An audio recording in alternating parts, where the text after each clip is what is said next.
구독, 좋아요. 안녕하세요. 저는 병원에서 일하고 있는 간호사입니다. 얼마 전에 저희 병원으로 새 남자 간호사가 왔어요. 여자밖에 없는 병동이고 남자 간호사가 온다고 해서 저희는 며칠 전부터 설레고 있었는데 막상 남자 간호사를 보니 덩치가 엄청 큰 마동석 같은 간호사였습니다. 첫인상은 솔직히 너무 무서웠어요. 큰 키에 우람한 어깨, 무서운 인상. 첫 일주일은 다들 지켜만 보고 무서워했어요. 매일 닭가슴살 샐러드만 드셔서 같이 밥을 먹을 일도 없었고요.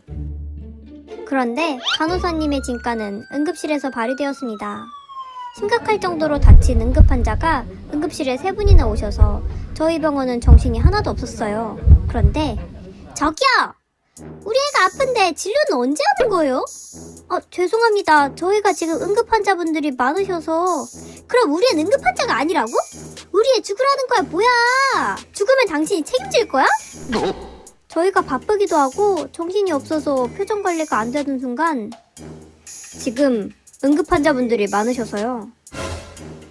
기다리겠습니다. 죄송합니다. 저희랑 똑같이 말을 해도 정신없 분위기 때문에 환자분들이 쉽게 납득하시더라고요. 그 후에도 새벽에 응급실에는 안정이 필요하신 환자들이 특히 많으신데 시끄럽게 통화를 하던 환자분이 계셨어요. 야 대박, 나 아파서 응급실 왔어. 짱 신기해. 다른 환자분들이 불편하실 것 같아 통화는 응급실 밖에서 해주세요. 네. 하지만 바로 또 시끄럽게 통화를 하시더라고요. 김 간호사도 슬쩍 오더니 환자를 노려보며 얘기했습니다. 죄송하지만 조용히 해주세요. 김 간호사가 무서웠는지 환자분이 바로 조용해지시더라고요. 너무 든든했습니다.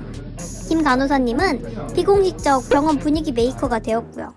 한 번은 성희롱적인 말을 자주 하시는 할아버지가 계셨어요.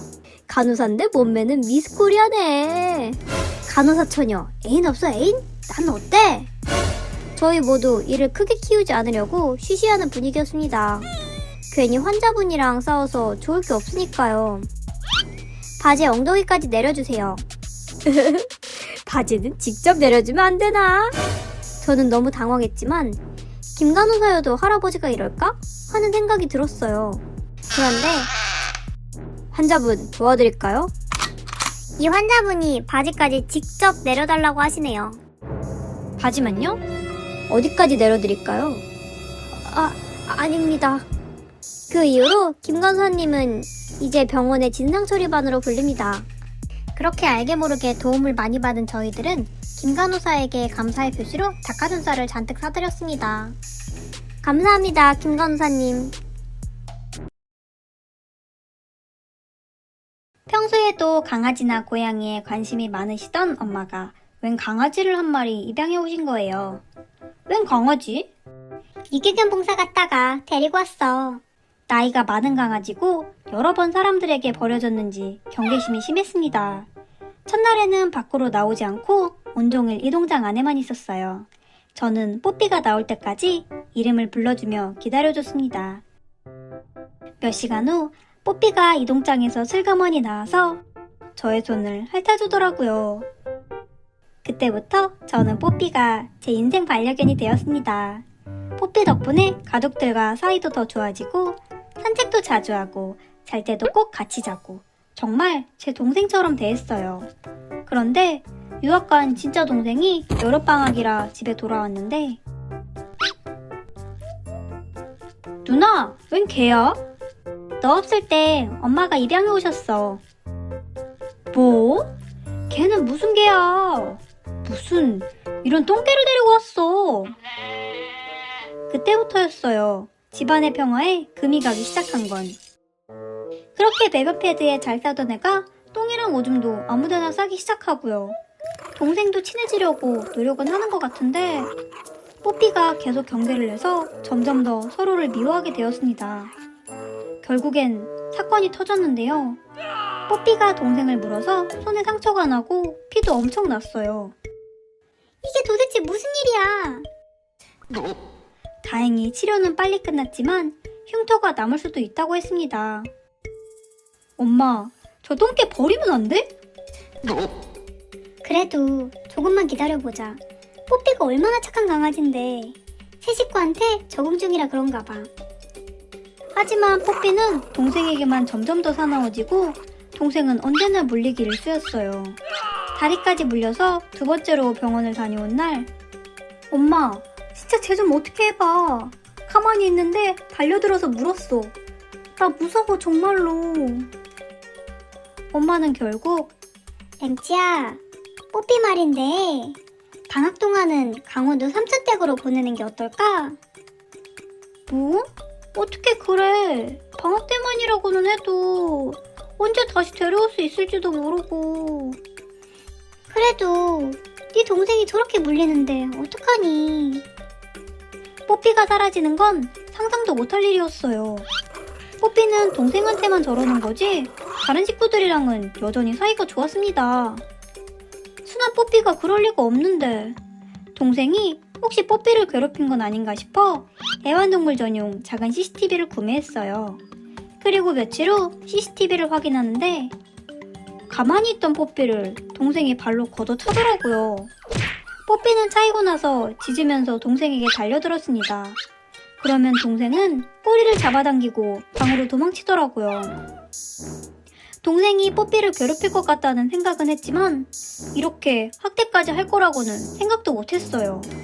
저는 얼른 엄마에게 이걸 보여드렸어요. 엄마도 크게 충격받으신 것 같았습니다.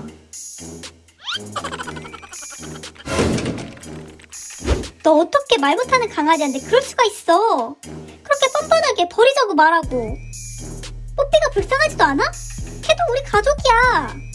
아 그럼 어떡해. 나도 비숑이나 외식고기 같은 예쁜 애들 키우고 싶단 말이야. 근데 쟨 똥개잖아. 적반하장인 동생의 모습에 엄마는 정말 많이 화가 나셨고 결국 그래 버리자. 엄마! 그래 그냥 갖다 버리면 될 문제인데 뭘 그렇게 고민한 거야. 내가 이동장 갖고 올게. 이동장은 됐고 캐리어 가져와. 캐리어? 그래 널 버릴 거니까. 엄마는 뽀삐가 아닌 동생을 강원도 삼촌댁으로 보내셨습니다.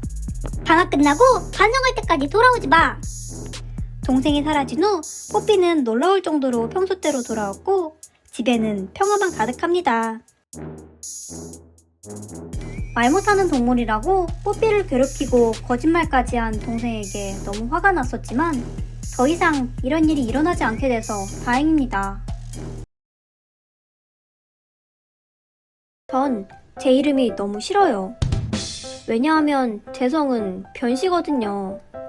어렸을 때는 성 때문에 놀림을 많이 받았지만 중학생이 되니 이름으로 놀림받는 유치한 일은 없었어요.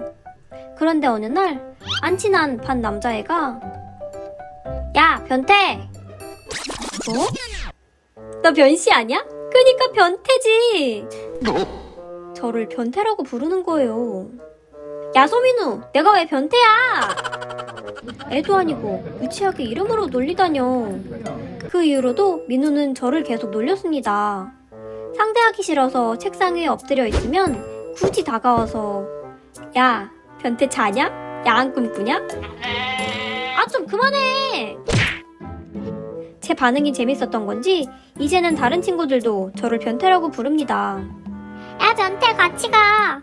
변태 학원 가? 야 그렇게 부르지 마. 왜? 진짜 변태가 아니면 상관없지 않나? 재밌잖아. 너 괜히 변태라서 찔리는구나. 제가 얼마나 기분 나쁜지는 신경도 안 쓰고 놀리는 게 재밌나 봅니다. 저는 선생님이라면 말려주실 줄 알았는데요. 이번 주 주본 누구야? 변태요! 변태? 왜 변태라고 불러? 성이 변씨라서요. 유치하다 진짜. 청소 잘하고 가. 선생님도 가볍게 넘기시고요. 너무 속상해서 친구들에게 상담하면 소민우 학교폭력으로 신고하고 싶어. 그래도 장난인 것 같던데 꼭 그렇게까지 해야 해? 학폭 기록 나오면 지워지지도 않는데. 마음은 굴뚝 같았지만 학폭 신고는 너무한 것 같다는 생각이 들었어요. 한 번은 민우랑 크게 싸웠는데요. 저는 참다 못해 선생님께 찾아가 민우가 저를 괴롭힌다고 말씀드렸어요. 선생님은 민우랑 저를 마주보게 하고 민우에게 사과를 하도록 시켰어요. 얼른 사과해! 민우는 정말 내키지 않는 표정으로 미안. 앞으로 변태라고 놀리지 않겠다고 약속해.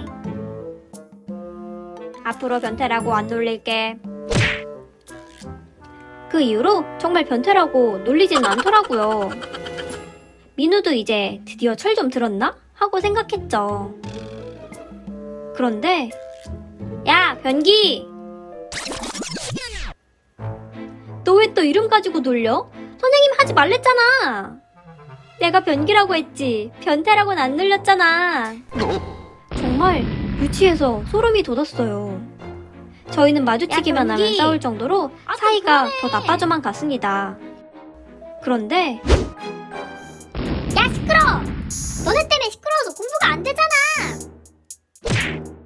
조용한 우리 반 모범생이 저희에게 소리를 지르며 싸우려면 나가서 싸워. 내 성적 떨어지면 니네가 책임질 거야? 다들 너네 소변 커플이라고 하는 거 알아? 민우의 성이 소라서 반 애들이 저와 민우를 소변 커플이라고 부른다 합니다. 야, 소변 넌 좀 조용히 해. 유치해서 못 들어주겠네 진짜. 소변? 저도 같이 껴있다는 점은 싫었지만 막상 자기 이름으로 생각지도 못한 놀림을 받고 쪽팔려하는 모습을 보고 너무 속 시원했습니다. 모르냐? 너 같은 애가 내가 커플이라고? 소변 커플? 그 이후론 절 놀리지도 않고 서로 무시하면서 지내요. 반장에게는 시끄럽게 해서 미안했다고 따로 사과도 했고요. 지금 생각해도 참 유치하지만 속 시원했던 경험이라 가끔 생각나곤 하네요. 안녕하세요. 저에게는 한 동네에서 같이 자란 아이돌 지망생 친구가 있습니다. 야, 나 집에서 춤 연습해왔어. 엉덩이 춤이야. 친구는 노래면 노래, 춤이면 춤, 하다못해 개그까지 뭐든 열심히 하긴 했어요. 마을 어르신분들도 친구를 좋아하셨죠. 중학교에 올라가서도 친구의 끼는 여전했습니다. 중학생이 되었으니 저는 친구의 꿈이 바뀔 줄 알았어요. 솔직히 아이돌은 얼굴도 예뻐야 하고 몸매도 좋고 노래도 잘해야 하잖아요. 친구에겐 미안하지만 아이돌을 할 정도는 아니었어요. 친구는 평범했거든요. 그치만 친구는 댄스 학원, 보컬 학원을 오가며 열심히 연습을 했어요. 그렇게 몇 개월 후 나 길거리 캐스팅 당했어. 걸그룹 되는 거야. 나도 이제. 대박, 축하해. 그럼 이제 연예인 되는 거야? 응, 여기 사장님이 옛날에 가수 램램집 매니저였대. 새해 살아서 나 완전 팍팍 밀어주겠대. 잘됐다 진짜. 데뷔하고 나 모른 척하면 안 된다. 당연하지. 그런데 친구는 기획사에 들어가고 나서부터 점점 변해갔습니다. 야, 떡볶이 먹자. 떡볶이라니. 나 이제 그런 거 안 먹어. 뭐? 너 떡볶이 엄청 좋아하잖아. 길거리에 서서 먹기도 좀 그렇고 서민 음식이잖아. 나 이제 관리해야지.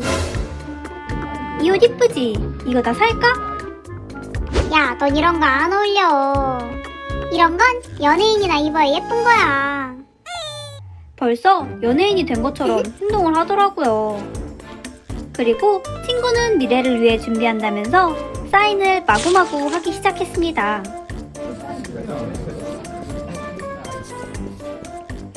야, 뭐해? 그래도 밥 먹는 책상에 낙서하는 건 아니지.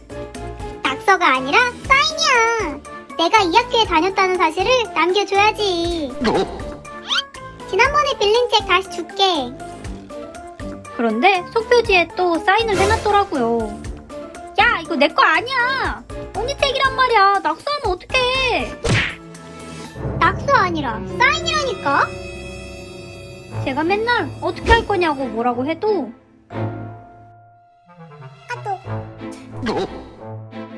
대화가 아예 안 되더라고요. 절교하기 전에 꺼준 돈이라도 다 받으려 했는데 친구는 머뭇거리더니 잠깐만. 자, 대신 이거 줄게. 그게 뭐야?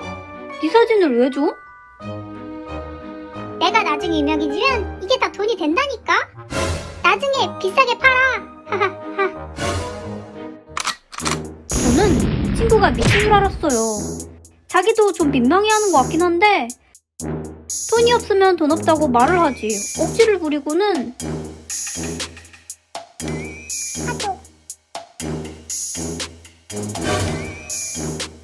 아예 뻔뻔해지기로 한 것 같아요. 결코 큰 돈은 아니지만 저는 친구의 태도에 완전 질려버렸습니다.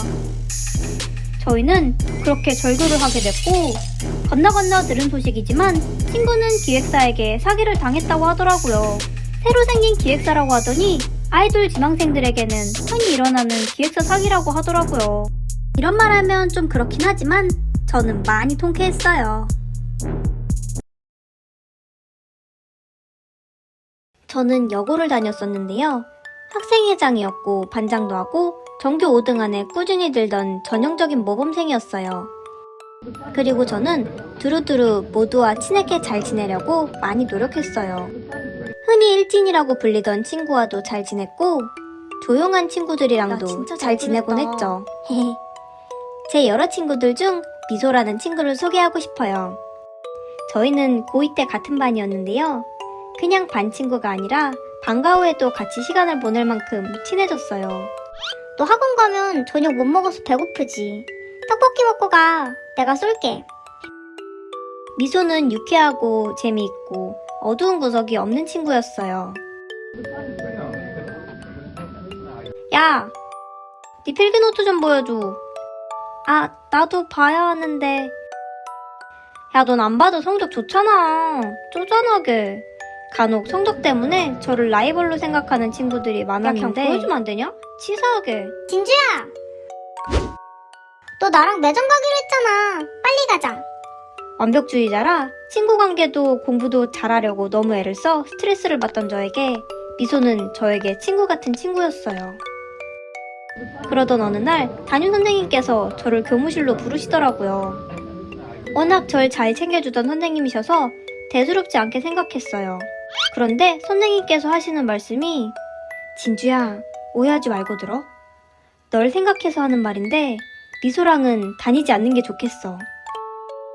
순간 미소가 나쁜 짓이라도 한 걸까 이유를 조심스럽게 여쭤봤더니 미소가 왜요? 왜냐니 미소 성적은 맨날 뒤에서 두 번째야.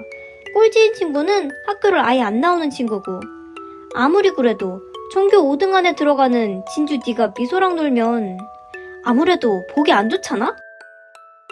친구 가려서 사겨 진주야. 너 대학 가야지. 너 이번 학기 성적 중요한 거 알지? 내가 선생님, 저는 친구를 사귀는데 성적이 중요하다고 생각하지 않아요. 뭐? 미소가 성적이 안 좋을지는 몰라도 누구보다 착하고 저에겐 소중한 친구예요. 선생님은 성적으로만 학생을 판단하시나 봐요. 너 생기부 걱정도 안 되니? 나한테 이래도 돼? 이만 나가보겠습니다. 저는 그렇게 이야기하고 교무실을 나왔고 지금도 잊지 못할 일 중 하나가 되었어요. 이 일은 저만이 오랫도록 간직하고 있던 일입니다. 담임이 너 왜 불렀어? 아, 경시대회 때문에 부르셨더라고. 그 누구에게도 말한 적 없어요. 물론 미소한테도요. 그렇게 저희는 고3이 되었고 저는 대학에 진학하는 길을 택했지만 미소는 바로 취업을 하기 위해 미용을 배우기 시작했어요. 우리는 전혀 다른 길을 가게 됐지만 서로를 응원해주며 우정을 이어나가고 있어요. 그 일로부터 10년이 넘게 지났네요. 전 평범한 직장인이 되었지만 미소는 지금 강남의 큰 미용실에서 일하고 있어요. 항상 예약이 꽉 차 있는 헤어 디자이너로 누가 봐도 멋지게 지내고 있습니다. 전 이런 제 친구가 자랑스러워요. 잘 어울리지? 진짜 금손! 저는 그 선생님이 이 영상을 보셨으면 좋겠어요. 학생의 내면과 꿈이 아니라 성적으로 학생을 판단하는 건 너무 위험한 일이라고 말하고 싶어요. 선생님은 틀렸어요. 만약 제가 그때 바보같이 선생님 말을 들었더라면 저는 인생에서 소중한 친구 한 명을 영영 잃었을 거예요. 이 영상을 보고 있는 학생들에게도 말해주고 싶어요. 선생님 말이 언제나 옳은 건 아니라고. 학교 성적보다 자기가 좋아하는 일을 찾는 게 먼저라고 꼭 말해주고 싶네요.